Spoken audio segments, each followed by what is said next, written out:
प्रणाम, जय Jinendra. The Jain foundation के माध्यम से शुरू हुई जैन मुनि की इस एपिसोड में आपका स्वागत है। मुमुक्षु नेहा बहन के परिवार से, उनके फ्रेंड्स एवं उनके रिलेटिव से हमारा वार्तालाप जारी है। किस तरह एक दीक्षार्थी अपनी गुरु आज्ञा को, अपने प्रभु आज्ञा को मक्कमता से पालन करते हैं, किस तरह की स्ट्रगल, किस तरह की परीक्षाओं से वो गुजरते हैं और उसके बाद उन्हें संयम जीवन अंगीकार करने की आज्ञा मिलती है, किस तरह उनके परिवार ने उनकी परीक्षा ली और किस तरह अलग अलग स्टेप्स से वो परीक्षा में पास हुए, हम जानेंगे इस एपिसोड के माध्यम से। हर कोई दीक्षार्थी जब पहली बार दीक्षा की बात अपने घर वालों के सामने रखता है तो सहज कोई हाँ नहीं बोलता है। सबको एक राग, मोह, प्यार भी रहता है बच्चे के प्रति। तो नेहा बहन के साथ भी ऐसा कुछ ना कुछ हुआ रहेगा। जब उन्होंने सबसे पहली बार दीक्षा की बात घर पे रखी रहेगी तो परिवार के वडीलों ने उनको जरूर कुछ ना कुछ किसी ने ना बोला रहेगा, किसी ने अपोज किया रहेगा। तो उन्होंने कैसे सबको मनाया या वो स्ट्रगल उनकी जो थी उसमें वो क्यों नहीं हारे और आज दीक्षा तक पहुंचे, तो वो एक जानना था। नेहा बहन ने स्ट्रगल तो बहुत किया अपने संयम को पाने के लिए। जब उसने पहली बार घर पर बताया तो घर वालों ने उसको मतलब बहुत लाइटली लिया, मजाक में लिया और उसको फर्स्ट रिएक्शन तो यही मिला कि अरे तुझे महाराजा तो पसंद नहीं थे, महाराजा के पास तो हम जबरदस्ती भेजते थे और तू आज दीक्षा लेने का बोल रही है। तो सबके रिएक्शन ऐसे कि भाई ये कुछ भी बोल रही है ऐसे करके। बट उसकी मन की तैयारी उसने पूरी कर ली थी। फिर धीरे धीरे जैसे उसका मन तो पक्का हो ही रहा था पर घर वालों का सपोर्ट नहीं मिल रहा था। ऑब्वियसली घर वालों की प्यारी लाड़की बिटिया थी तो घर वाले भी, पापा मम्मी दादा दादी, कोई आज्ञा देने के लिए रेडी नहीं थे। लेकिन उसके लिए जब उसने अपने गुरु से पूछा कि मैं क्या करूं, तो उसके गुरु ने उसको कहा कि तू अपना पुरुषार्थ कंटिन्यू रख, तुझे जो कर, तू तेरे भगवान जी पे भरोसा रख, तू उनकी साधना में लीन रह, अपने आप वो तेरे साथ अच्छा ही करेंगे। और फिर हुआ ऐसे कि उसने, जैसे पहले वो जमीन कन रात्रि भोजन सब करती थी पर उसने धीरे धीरे सब बंद किया तो उसका वो पुरुषार्थ कंटिन्यू चलता रहा।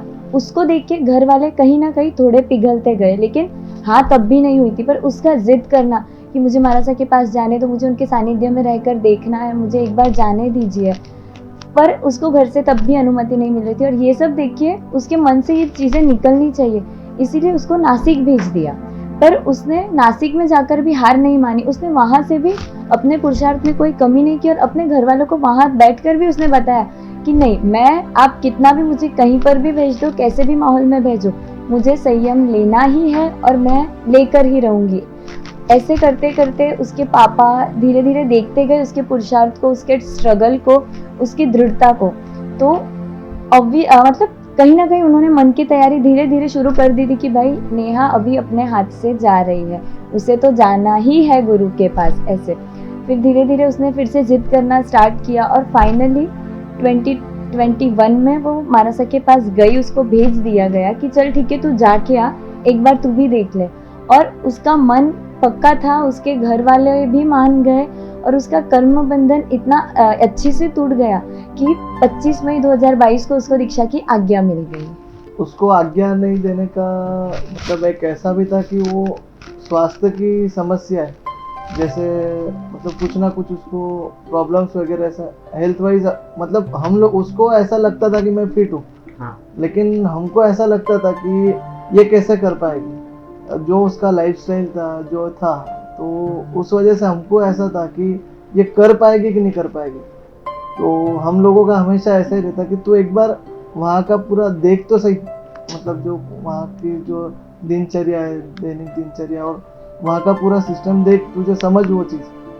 तो जब हम महाराज साहब जी को वगैरह मतलब ऐसा देखते हैं, पास से देखते हैं, तो ऐसा लगता है कि भाई कर पाएगी कि नहीं कर पाएगी, इसलिए उसको अनुमति देने में थोड़ा विलम्ब हुआ। लेकिन वो सारी परीक्षाओं में हाँ, तो धीरे धीरे उसका पुरुषार्थ जारी रहा, उसने अपने आप को सिद्ध किया। फिर हम लोगों का भी ऐसा था कि अब इसने इतने सालों का उसका परिश्रम है और तो अभी अपन भी लेट नहीं करना चाहिए, इसलिए उसको दीक्षा के आगे।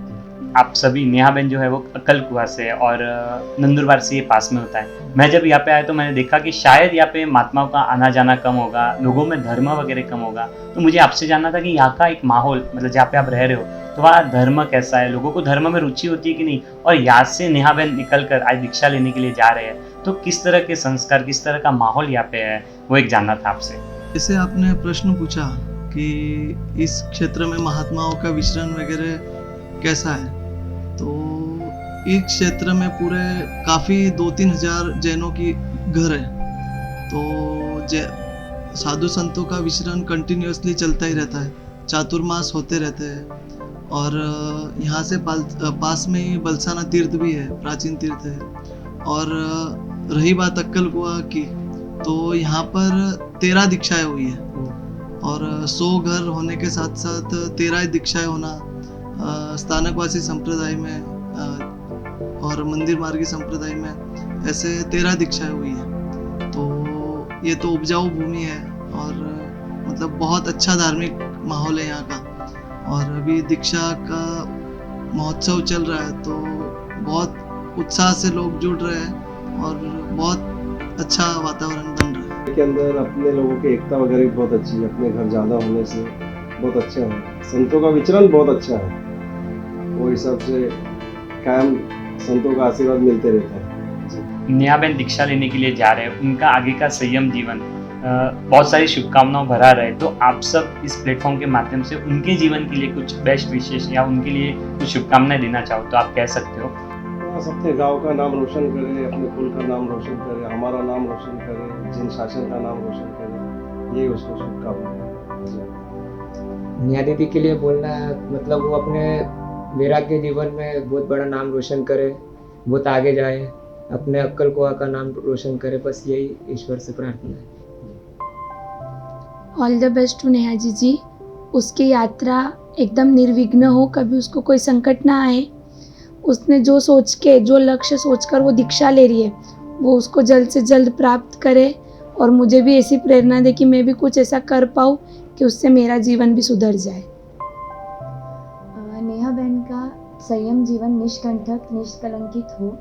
वो अपने संयम जीवन में हमेशा आगे बढ़ती रहे और उसने जिस संयम जीवन को चूज़ किया है मोक्ष मार्ग प्राप्त करने के लिए, जो जिस चीज़ की वजह से वो पूरे संसार को, अपने परिवारजनों को छोड़कर जा रही है, तो वो टारगेट वो जल्द से जल्द अब उनको मिले, यही प्रभु से प्रार्थना। बस इतना कहना था नेहा के लिए कि इतने सालों की जो उसकी मेहनत है, उसने जो इतनी आराधना की है, तप साधना की है, तो उसका फल उसको अभी दीक्षा के रूप में मिल रहा है। उसके आगे का जीवन ऐसे ही निष्कलंकित बने, यही प्रभु से विनंती करते हैं। मुमुक्षु नेहा बहन जैसे अनेक दीक्षार्थियों के साथ हमारा ये वार्तालाप आगे आने वाले एपिसोड्स में भी जारी रहेगा। आगे आने वाले एपिसोड्स को देखने के लिए द जैन फाउंडेशन चैनल को सब्सक्राइब करना ना भूलें। प्रणाम।